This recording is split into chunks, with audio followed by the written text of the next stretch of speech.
भाई लोगों almost 47,000 student हो सकता है कि जिनको डिपोर्ट कर दिया जाएगा कनाडा से। ये बहुत ही बड़ा नंबर सामने आया है। बताया ये जा रहा है कि 47,000 स्टूडेंट जो यहाँ पे स्टडी करने के लिए आए थे वो नॉन कंप्लाइंट हो चुके हैं। नॉन कंप्लाइंट का मतलब जो स्टडी वीज़ा की शर्तें थी वो उन्होंने पूरी नहीं की हैं, और इन स्टूडेंट्स को हो सकता है डिटेन कर लिया जाए, बाद में डिपोर्ट कर दिया जाए, कुछ भी हो सकता है। भाई लोगों ये जो नंबर है 47,000 स्टूडेंट्स का, भाई लोगों ये देखने में छोटा लग सकता है लेकिन ये नंबर बहुत ही बड़ा है। आप सोच के देखो कि आप एक कमरे में हो और आपके सामने 47,000 बंदा खड़ा है, तो इससे आपको अंदाजा तो हो ही गया होगा कि ये कितना बड़ा नंबर है। और ज़्यादातर कनाडा में स्टडी करने के लिए लोग इंडिया से आते हैं, तो ये 47,000 लोग जो बताया जा रहा है उनमें से हो सकता है कि 20,000 के आसपास तो हमारे इंडिया से आए हों। इस खबर से तो ऐसा ही लग रहा है कि बहुत सारे सपने टूटने वाले हैं, बहुत सारी जिंदगियां बर्बाद होने वाली हैं, क्योंकि ज़्यादातर लोग कनाडा में यही सोच के आते हैं कि एक बार वो कनाडा आ गए तो उनकी लाइफ बन जाएगी, बट अब हालात बदलते हुए नजर आ रहे हैं। भाई लोग सबसे पहले बात करते हैं कि नॉन कंप्लाइंट कैसे हो सकते हैं। जैसे बहुत सारे स्टूडेंट कनाडा में स्टडी करने आते हैं, लेकिन हर कोई बंदा यहाँ पे स्टडी करने के इरादे से नहीं आता।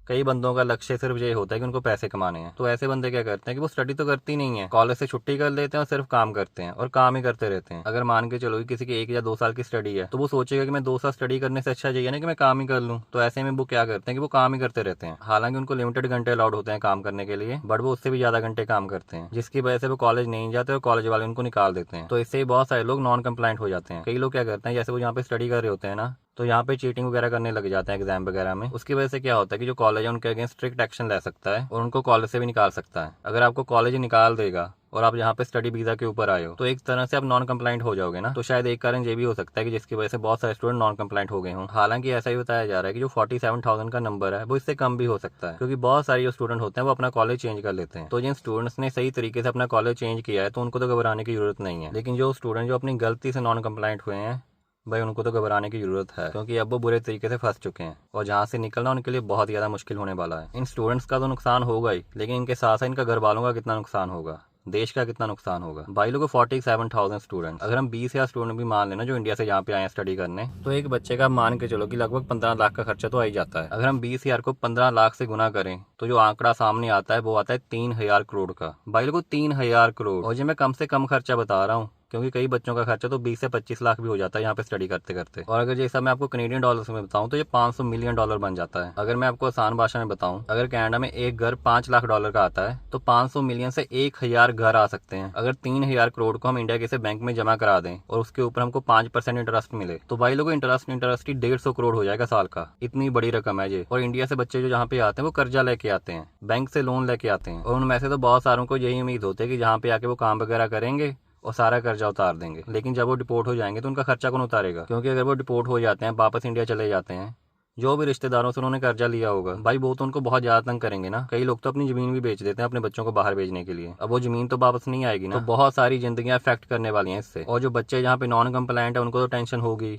उनके पेरेंट्स को सोचो भाई कितनी टेंशन होगी, रातों की नींद उड़ गई होगी उनकी तो, क्योंकि इमिग्रेशन इस समय बहुत ज्यादा स्ट्रिक्ट हो चुकी है। ऐसा ही बताया जा रहा है कि बहुत सारी जगह पे वो रेड मार रही है। अगर उनको पता लग रहा है कि कोई भी बंदा जहाँ पे इलीगल है तो उसको पकड़ा जा रहा है, डिटेन किया जा रहा है, डिपोर्ट किया जा रहा है। अगर उनको पता लग रहा है कि उनका वीजा वैलिड नहीं रहा या एक्सपायर हो चुका है तो भाई लोगों सबकी चेकिंग हो रही है। भाई लोगों ना पिछले कुछ टाइम में ना कनाडा के हालात बिल्कुल ही बदल चुके हैं। हम ऐसी बातें ना पहले अमेरिका में होते देखते थे, अभी लगता है कि कनाडा भी बिल्कुल उसी रास्ते पे उतर आया है। अमेरिका में आपने देखा हो ना कि कैसे वहाँ पे रेडें मारी जा रही हैं, इलीगल लोगों को पकड़ा जा रहा है, डिटेन किया जा रहा है, डिपोर्ट किया जा रहा है। अब सेम वैसे हालात कनाडा में भी हो चुके हैं। और कनाडा में तो खर्चे बहुत ज्यादा होते हैं यहाँ पे रहने के लिए, तो ज्यादा टाइम तक बंदा जहाँ पे काम किए रह नहीं पाएगा, तो उनको घर से बाहर निकलना ही पड़ेगा, काम करना ही पड़ेगा। और अगर काम करते करते वहाँ पे रेड पड़ जाती है तो हो सकता है कि उसको भी डिटेन कर लिया जाए, बाद में डिपोर्ट कर दिया जाए। पर फिर भी अगर देखा जाए ना तो कनाडा में ये स्ट्रिक्टनेस बहुत टाइम के बाद आई है। जैसे यूके में देखोगे तो यूके में तो बहुत सारे लोगों को ऐसे ही पकड़ा जाता है। अगर आप ऑस्ट्रेलिया में भी देखोगे वहां पर भी सेम हाल आती हैं। बट कनाडा में पिछले कुछ टाइम में पीआर लेना मुश्किल हुआ है, जिसकी वजह से बहुत सारे लोग इलीगल हो चुके हैं जहाँ पर, क्योंकि ड्राई बहुत ऊपर जा रहे हैं, ड्रा में उनका नाम ही नहीं आ पा रहा, और इसी वजह से बहुत सारे लोग तो अभी तक कनाडा छोड़ के जा भी चुके हैं। बट भाई लोग इससे एक बात अच्छी भी हुई है। अच्छी बात ये हुई ना कि पहले कनाडा की पीआर या सिटीजनशिप को ना लोग इतना सीरियसली नहीं लेते थे। अगर कोई बंदा पूछता था कि हाँ भाई तुम कहाँ से हो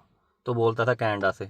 अरे यार कनाडा में तो कोई भी चला जाता है, वहाँ तो बहुत ही ज़्यादा आसान है। कनाडा को तो ऐसे समझते थे जैसे जहाँ पे हर कोई बंदा पीआर हो जाता है। लेकिन अब जो स्ट्रिक्टनेस आई है उसकी वजह से ऐसा लग रहा है कि कनाडा की जो रेपुटेशन है ना वो अब बढ़ चुकी है, क्योंकि पहले जो चीज़ यहाँ पे आसानी से मिल जाती थी ना अभी उस चीज़ के लिए बहुत ज़्यादा मेहनत करनी पड़ती है। जैसे बहुत सारे लोग जहाँ पे पहले 3 या 4 साल में पीआर हो जाते थे और अभी 10-10 साल हो रहे हैं लेकिन उनकी पीआर नहीं हो रही। प्रोसेसिंग टाइम बहुत ऊपर जा चुके हैं। पहले ना कनाडा को ऑस्ट्रेलिया के जैसे ट्रीट किया जाता था। मैं बताता हूँ कैसे। जैसे आज से 10 साल पहले ना अगर बंदों की फाइल लगाता होता था ना, तो पहले कनाडा की फाइल लगाता था कि हाँ भी कनाडा का अगर वीजा लग गया तो ठीक है, नहीं तो ऑस्ट्रेलिया का तो लग ही जाएगा। और शायद इसी कारण बहुत सारे लोग ऑस्ट्रेलिया में हैं, क्योंकि उनका कनाडा का वीजा रिजेक्ट हो गया था। क्योंकि आज से 9-10 साल पहले ऑस्ट्रेलिया जाना बहुत ज़्यादा आसान था, लेकिन जब ऑस्ट्रेलिया जाना मुश्किल हुआ उसके बाद न्यूजीलैंड जाना आसान हो गया। तो बहुत सारे बंदे जब ऑस्ट्रेलिया की फाइल लगाने लगे तो उनका यही था कि हाँ भी ऑस्ट्रेलिया का लग गया तो ठीक है, नहीं तो न्यूजीलैंड का लगा देंगे। तो जिन बंदों का ऑस्ट्रेलिया का वीजा रिजेक्ट हुआ उन्होंने न्यूजीलैंड का लगा दिया, और ऐसे करके बहुत सारे लोग न्यूजीलैंड चले गए। तो इससे तो ऐसे ही लगता है कि जिस भी देश में बहुत ज़्यादा बंदे आ जाते हैं ना, वो देश स्ट्रिक्ट हो ही जाता है। और कनाडा में भी पिछले 10-15 सालों में बहुत ज़्यादा बंदे आए हैं जहाँ पर, और शायद यही कारण है कि जिसकी वजह से अभी जहाँ पर महंगाई भी बहुत ज़्यादा बढ़ चुकी है। भाई लोगों, मेरे को तो ऐसा लगता है कि अभी कनाडा के हालात ठीक होने में ना